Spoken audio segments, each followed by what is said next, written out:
the session today, tariff indexation. What I want to do is we'll just go through a few of these slides and chat about what we see in terms of our general project finance models and what are some of the implications for those and some of the potential risks ourselves if we are involved, we're a project sponsor or investor, some of the risks, particularly inflation, creates and how we may be able to overcome those from a modelling perspective. Great. So why is my slide not moving? That's better. So this slide, if we just look in very broad overall terms, here we've got horizontal axis looking at timeline, and vertical axis sort of could be dollars, it's just an amount.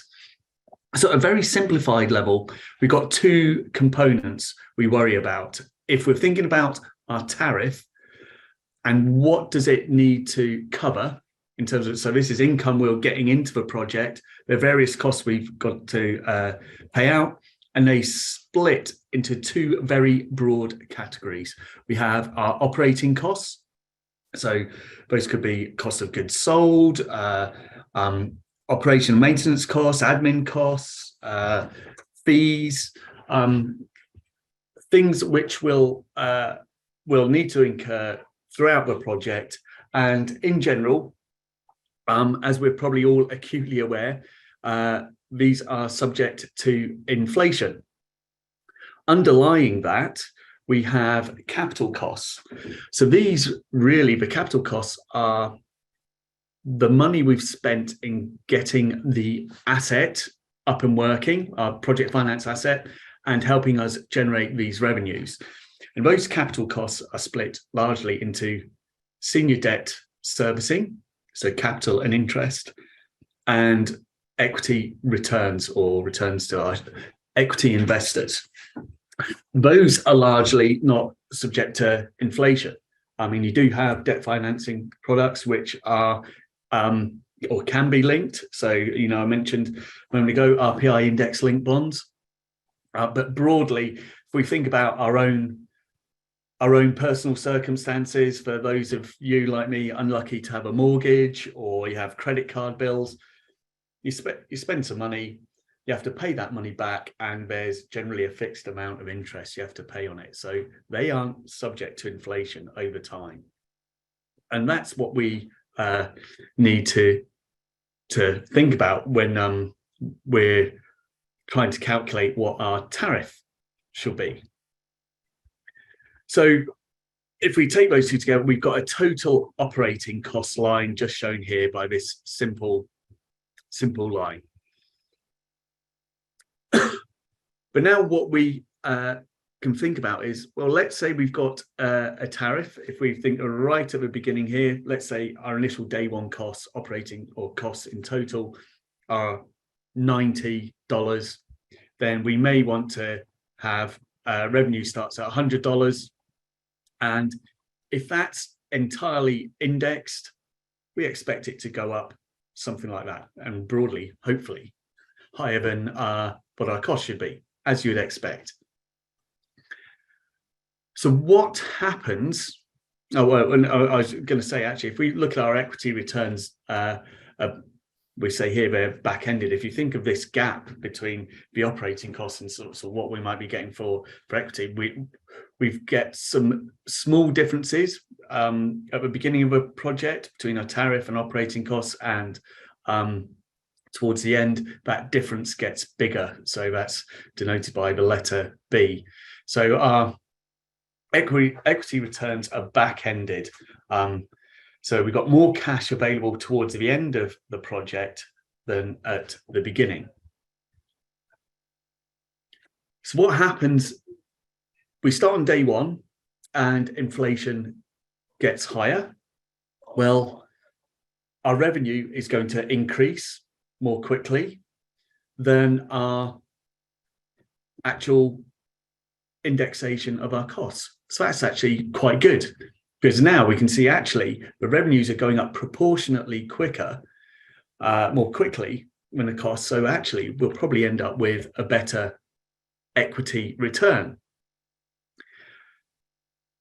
But conversely, if inflation is lower than expected, revenue will decrease a lot faster than the costs. So we can see now the back-ended cash flows are not as big as they were in the default case.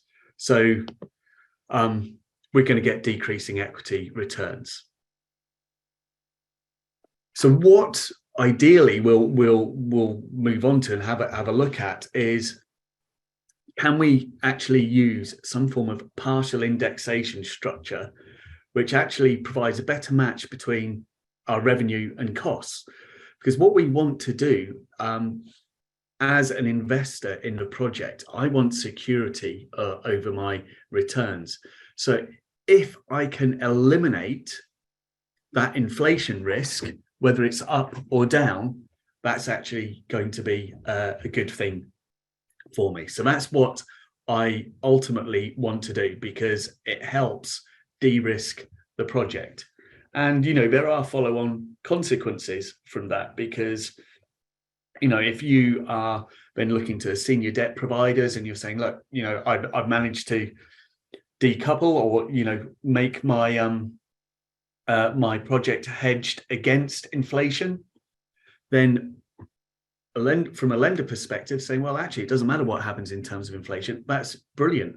I know this, the debt will get serviced, returns to equity will be fine. So actually, you might be able to get better financing terms. So in broad sense, actually being able to hedge against this potential inflation risk is a very good thing. So that brings me to the end of sort of this short presentation on what we're going to look at. And we'll just cover this. Let's have a look at this in terms of some actual models.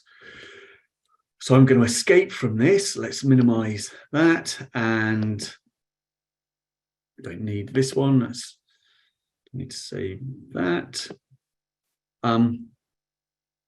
Yes, let's have a look at this base case model here.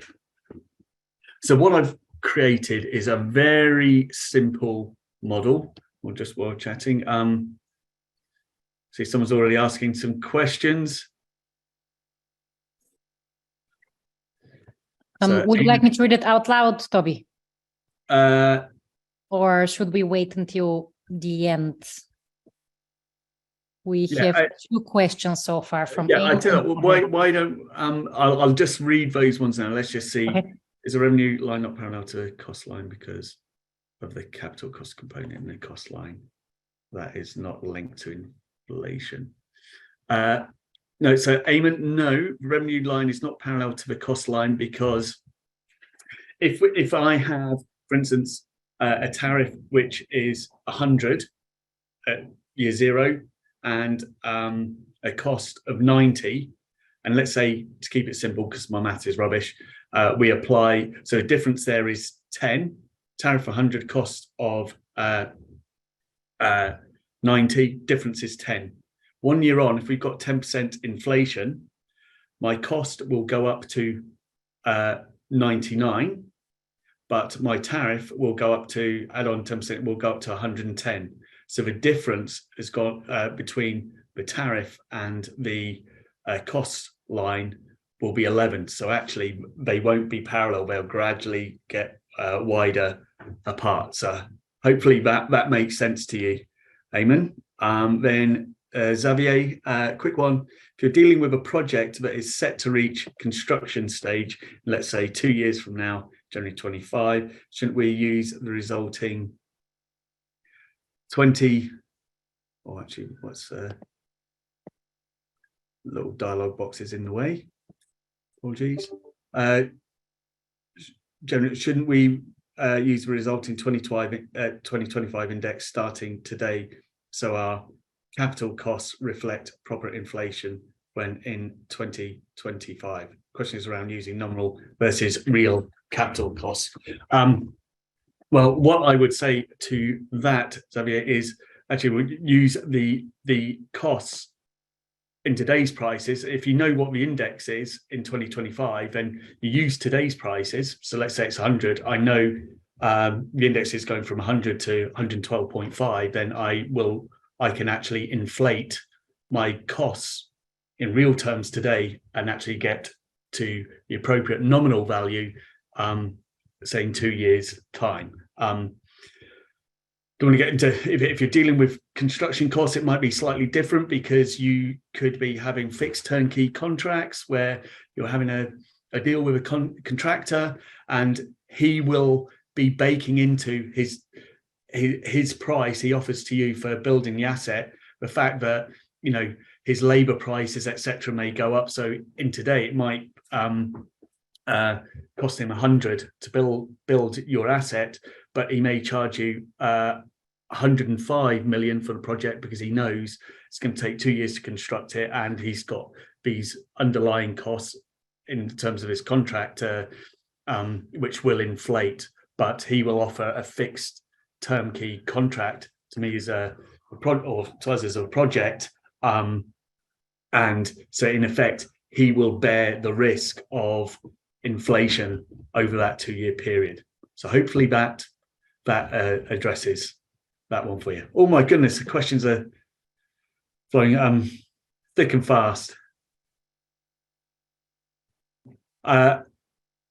Lavrenti, yes, absolutely. They will also be trying to do that as well, hedging their inflation and currency risks. They need to, if they can. That's most definitely what they'll be doing. Brilliant, loving it. Love all these questions. So keep them going.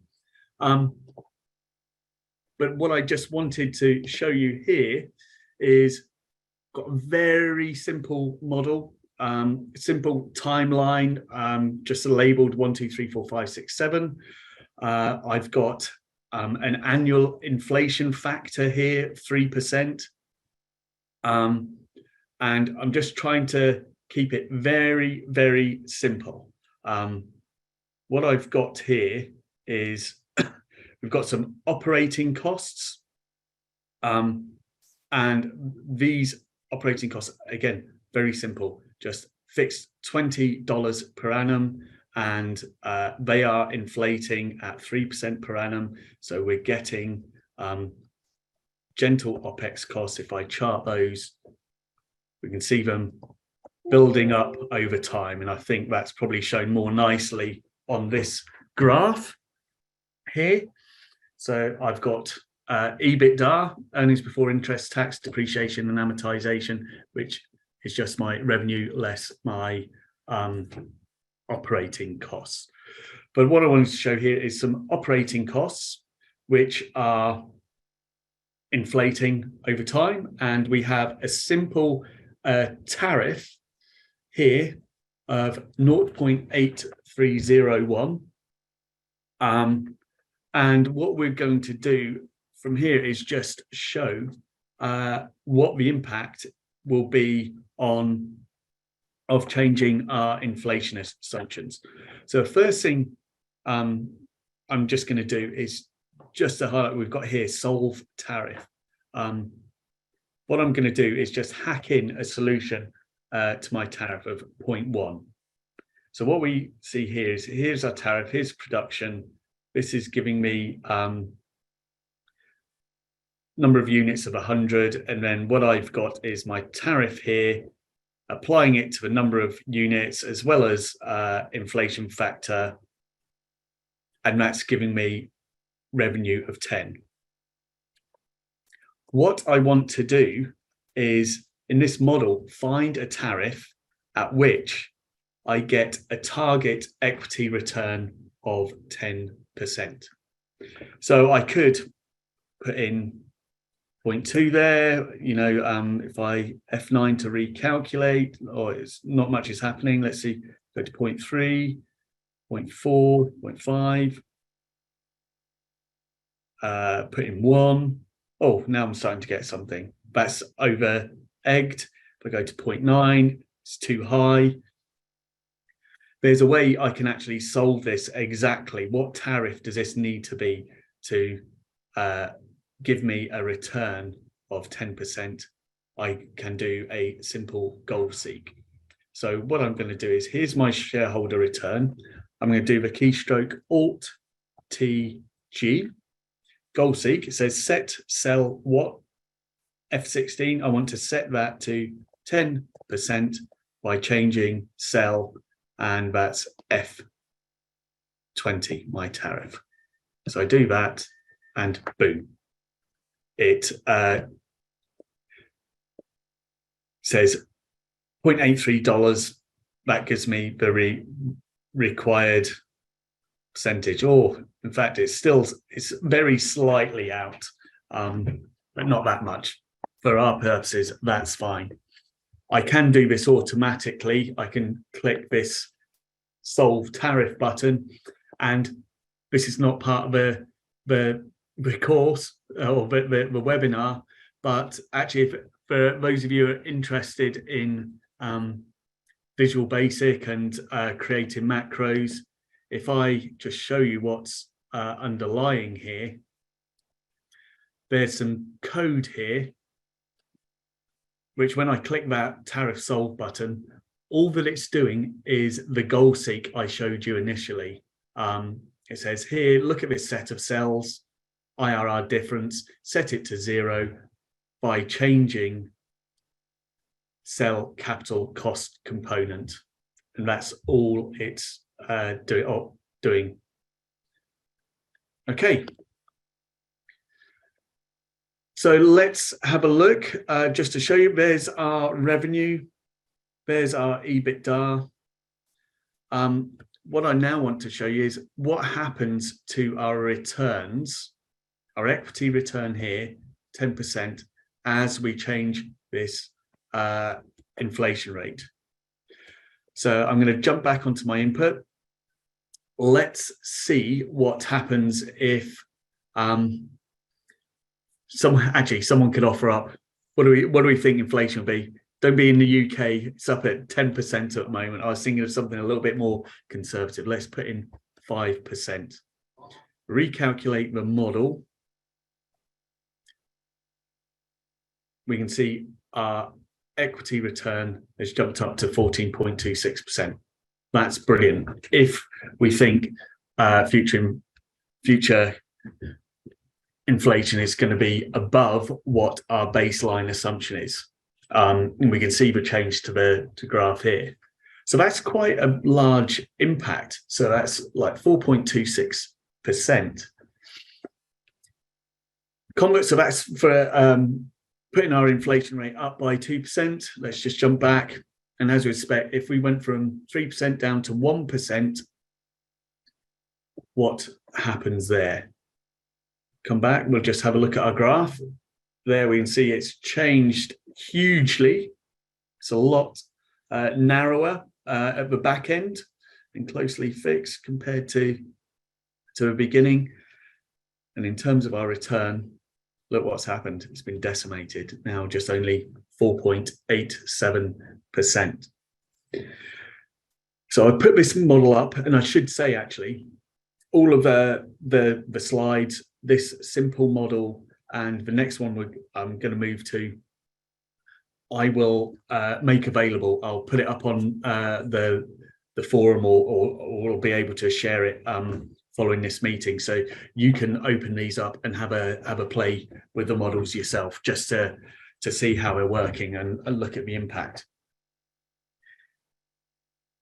So what we want to do, I mean, this really does illustrate what we want to do is, how could we overcome this variability in inflation? So as that changes, how can we hedge against that and keep a constant return? And that's what I'm going to show you in this next model. So I'm just going to close this one and go to my next, still a very simple model, but we've just added a little bit of complication. So you remember what we said is that we've got two components to our costs. an element which will inflate with time, with general operational costs of a project, and those which aren't going to vary, they're unindexed. So those, in simple terms, could be our senior debt service. So what we do is say, well, the approach we most often take is we think what we would like to do now is, if we can, split out our tariff so that we've got a bit which has an operating cost component, which will inflate along with inflation. And that will hopefully match our inflating operating costs. And then what we want to do is have a capital component of our tariff, which isn't going to inflate at all over time. And that will just cover the capital costs of the project, i.e. our senior debt service, as well as our equity returns. So how do we do that? Well, in this model, again, just like the last one we looked at, we've got a very simple single operating cost. Usually in the projects we're working on, there are lots more. And in that case, what we would do is add up all the inflating operating expenses, find out what they are, and then what we have here is, and what we do to look at the inflating component of a tariff, we actually discount back these total operating costs. We apply a discount factor, and that gives us what is a present value of the inflating operating costs. And I've just assumed a discount factor, the O&M cost component, of 10%. You can change that, and it won't necessarily make a difference to our solution. But all that I'm doing here, it won't make a difference to our solution in terms of what the O&M component of tariff will be. That's this blue number here. But what we are now going to try and do is say, well, if we have our O&M component of tariff, I'm just going to set this to 0.1. What I want to do is say, well, I know I'm going to have some revenues which will inflate in parallel with our operating costs. What I'm trying to do is find out what level of initial tariff do I need to choose, such that if I apply the same discount factors as I've done to my operating costs, can I get the present value of my operating costs and the present value of my operating cost component of revenue to match? If I can do that, then I know I've got a revenue level which will inflate in line with the operating costs and cover those nicely over the course of the project. So just as we've done before, here we've got a difference.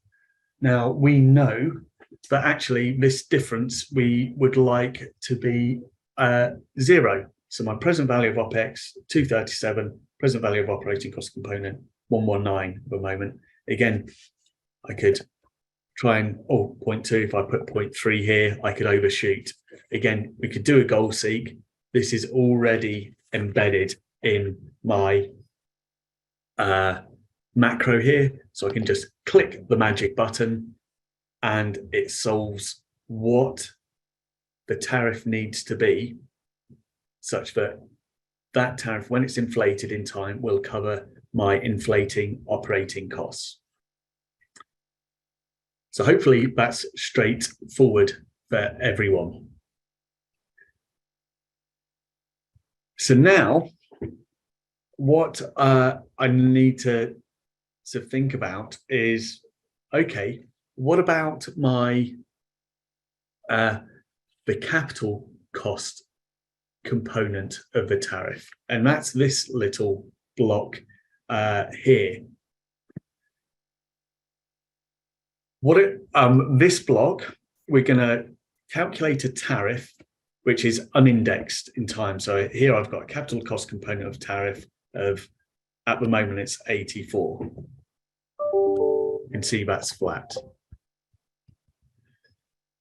And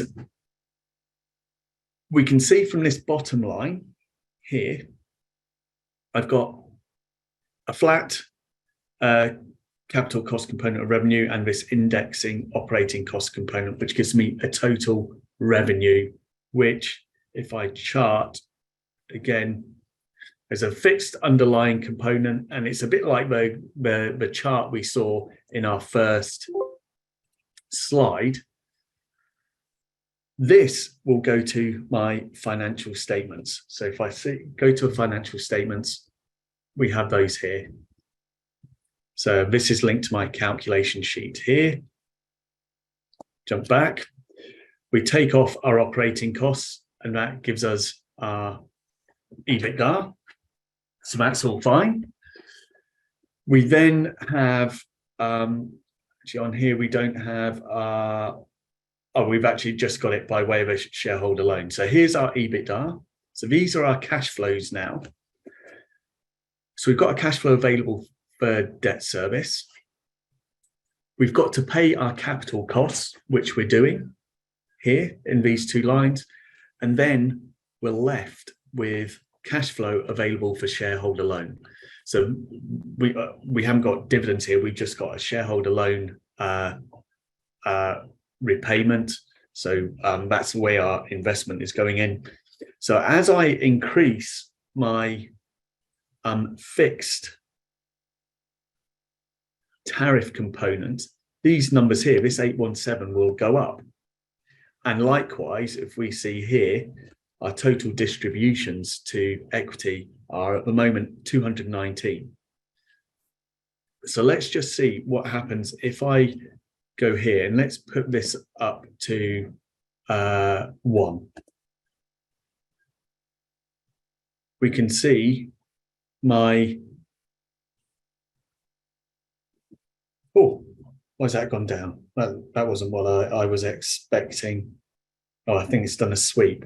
Might put in too big a value. Let's just put it up to 0.9. Don't want something too outrageous. Yeah, we can see here our returns to equity have increased.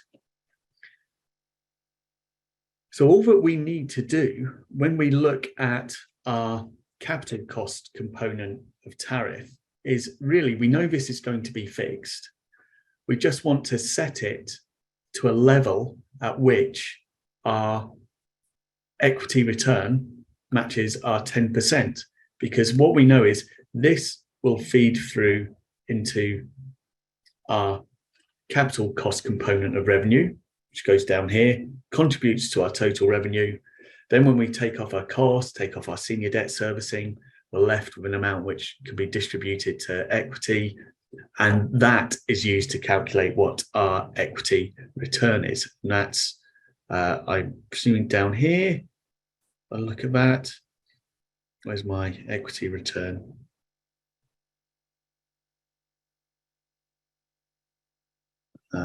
Dividends. So we have got some dividends paid. We've got a dividend return here of 13.56%. So actually, what we on the financial statements, we haven't modeled or shown our dividends getting paid. But here are various distributions going out to equity. So we know because we put up the tariff, we've got more getting paid out in terms of dividends and shareholder returns in general, 13.56%, going down that cash flow waterfall.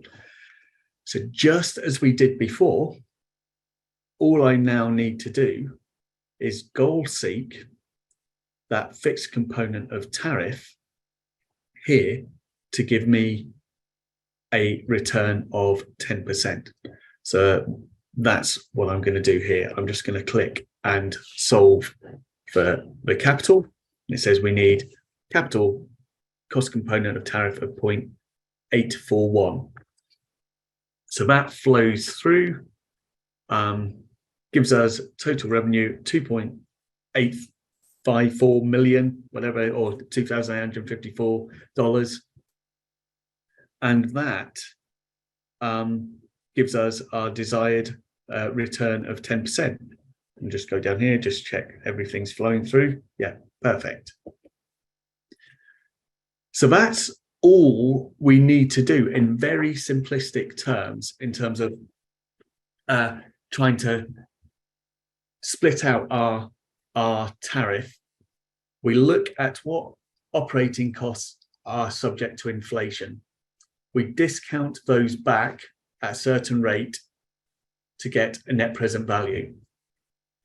We then target a O&M component of the tariff, which has exactly the same NPV, step one.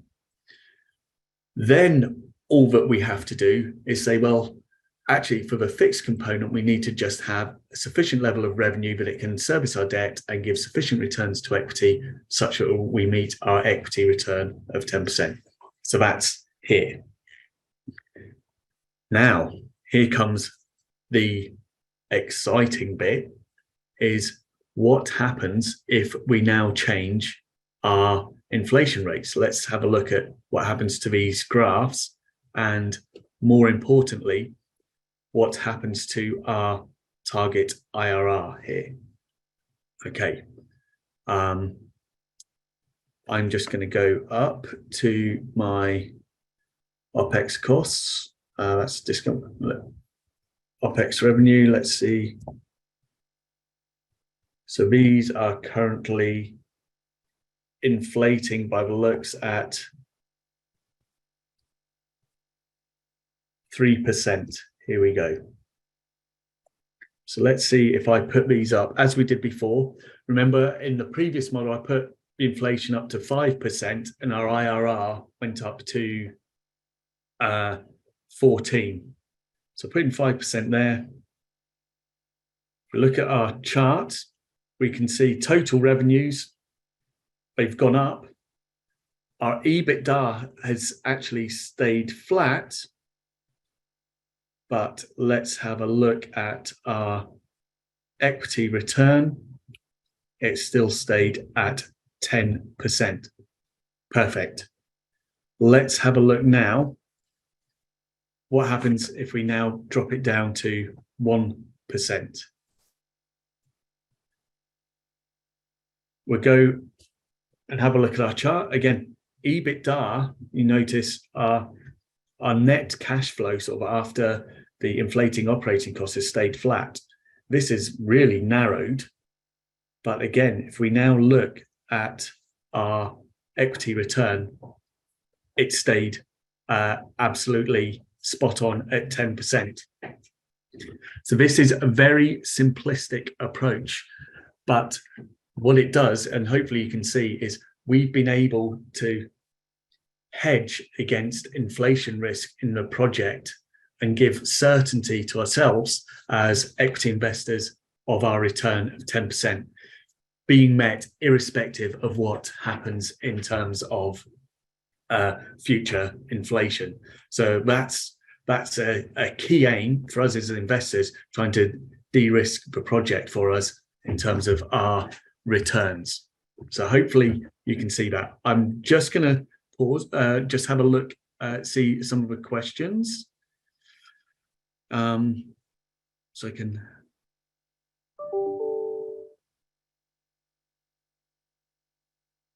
Okay. So Lavrenti, so Toby, apologies. Do we need to use the forecasted inflation as a discount factor to discount the operating costs and the operating cost component of the revenue, or at least a number as close to it as possible? Great question, Lavrenti. We can use any discount factor we like. So let's have a go at that.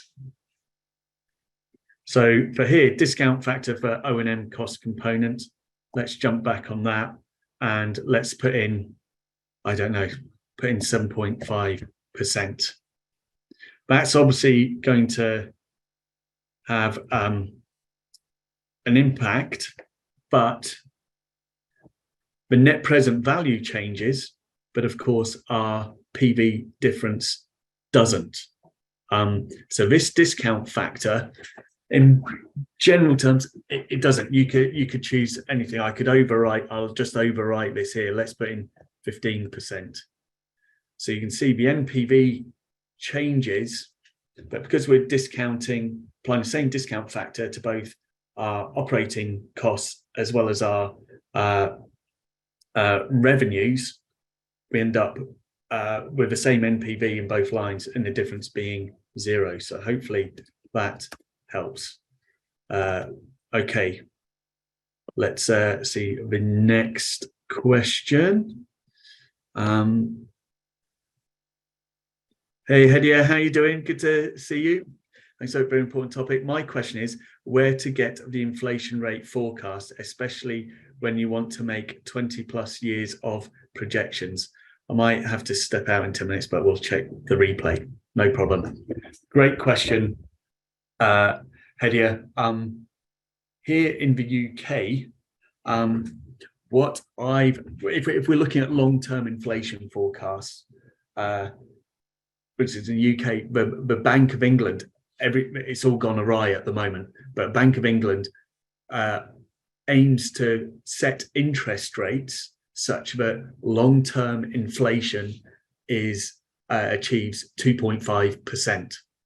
So in lots of my projects I work on, that's what I use in terms of my base sort of long-term inflation assumption.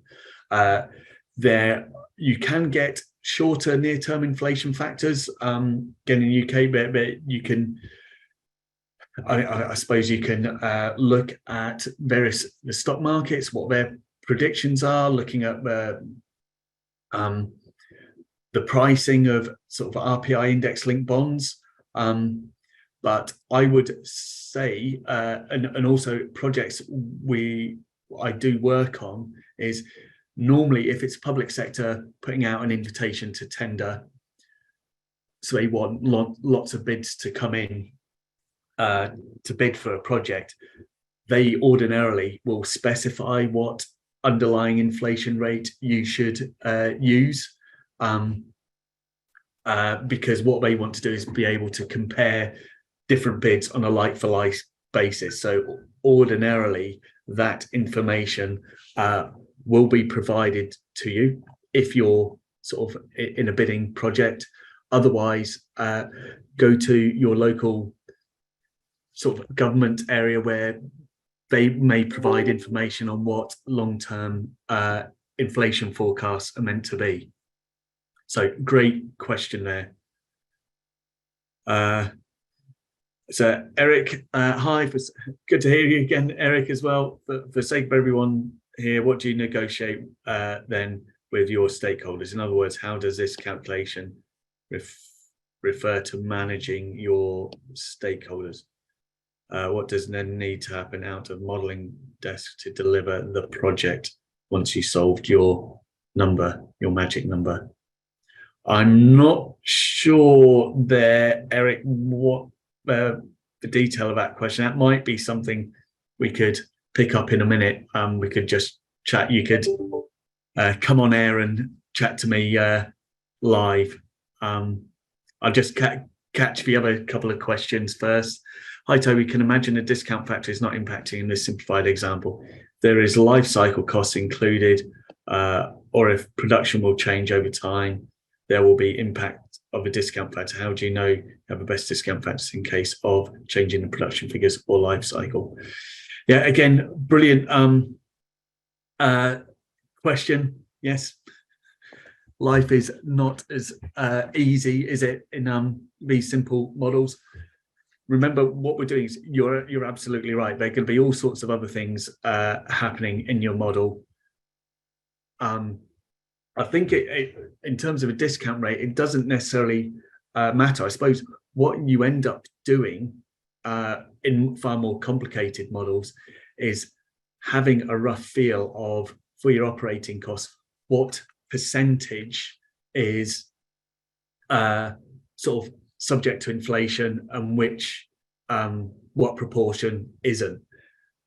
And you just get a general feel, because in your other models and more complex project finance models, you're not ever going to have a complete perfect hedge as we've got in here. You're just going to try and get a feel for a rough estimate. And so practically what I end up doing is saying what percentage of my tariff, and inevitably in projects, what I say is what percentage of that tariff is fixed and what percentage will be subject to inflation. So you're right in terms of discount factor. You just experiment, and I suppose then through your sensitivities you can look to see, I suppose really the sensitivities around the percentage of your tariff which is fixed versus subject to inflation. And what I would do is just play with that based on a specific discount factor. Brilliant. Hope that helps. Okay, thanks Hedia for that. You're still here. Have you seen, Toby, have you seen inflation hedging instruments used by developers in combination with the tariff indexation in order to change the EBITDA profile from flat to front loaded but unchanging, so that an overall headline tariff figure looks more attractive for a procurer? If so, what might they be? That's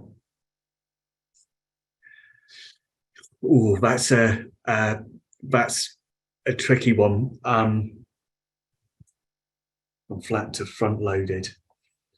Yeah, so I haven't, to be honest. What I have actually seen in the past and projects I was involved in is actually having debt which has been linked to RPI. So if you think about actually our operating costs inflating, actually having my debt, so it's actually an RPI index linked bond, which could be quite scary, which would mean that as inflation goes up, your interest costs you have to pay back inflate, as well as the level of capital repayment can inflate.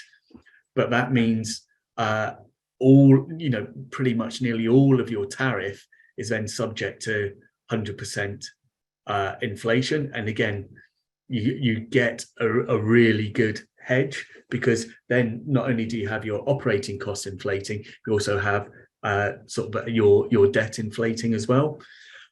I can't say I've seen something where we've had hedging instruments used to change the EBITDA. I'd have to look at that in more detail and actually ask around colleagues at PFI, unless, of course, others have had experience of that on the call.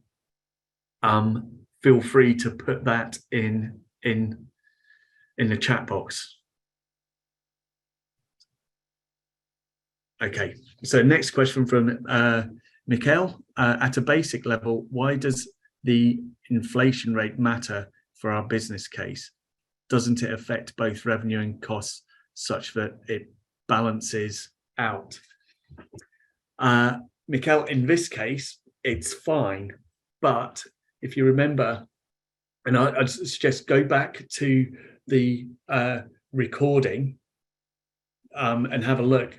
But at the beginning, I talked about an example where we've got costs of 90, a tariff of 100, 1 year's inflation at 10%. So the difference between those two, year zero, is 10. After 1 year, our revenue goes up to 110 and our costs go up to 199. Sorry, so the difference is 111. If you carry that on, the differences increase in time, so they won't balance out unless, of course, like we have in this situation, that some of your costs,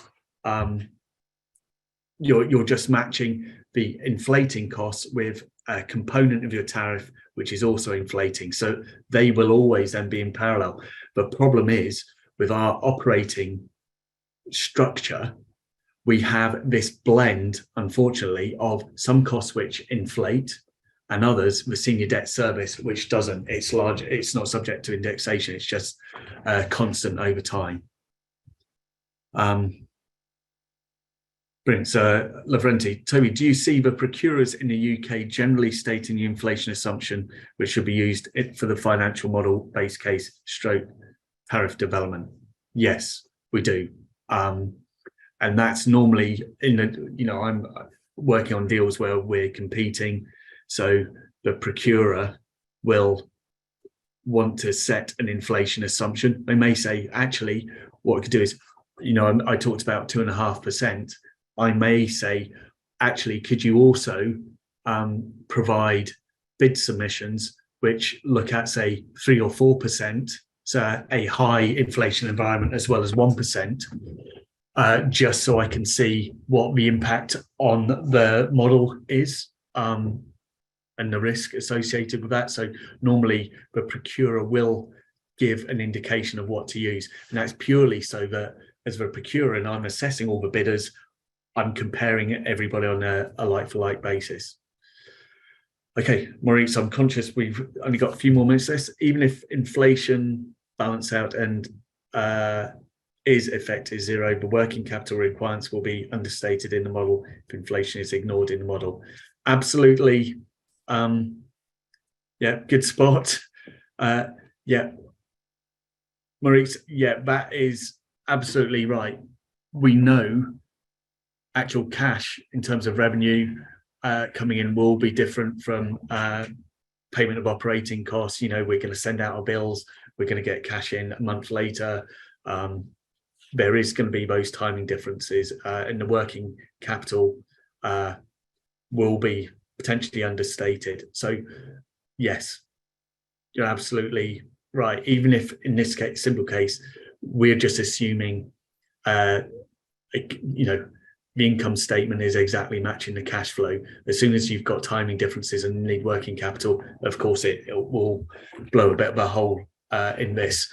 Remember, what we're doing here is just to show the overriding principle of what we're trying to do is just hedge to the best of our ability our tariffs such that we can minimize to the extent we can that exposure to inflation risk. But yeah, great question. I knew things like this would be asked because we all know real life is a lot more complicated. But what I wanted to do for purposes of this session, in really simple terms, the basics and understanding of the impact of inflation if we don't hedge against it, and how actually splitting the tariff up, we can actually get a project which is better hedged against future changes in an inflationary environment. So that is brilliant. I'm conscious I need to go to another meeting at 2 o'clock. What will I do next? We can post these questions up on the forum or on this meeting. I'll attach the files and the slides, so you'll have access to these, and please just go and have a play and see what you can do with a model. It's quite simple, but you know, for me, I always like it if you can understand the basics here, then all of these more complicated questions you've been so keenly asking, which is really good, is you can actually get a better insight and understanding as to what you may or may not be able to do. So thank you ever so much for your time. That's great. Thank you, Toby. I'd just say, is there anything else you'd like to add? No, I think this has been, really great. People have enjoyed the session. You can see some comments in the chat. Thanks so much for your time, Toby. And yes, we will be downloading the recording and adding it onto our SPFI Originals area. So you guys will be able to access that within the next 48 hours, just for your reference.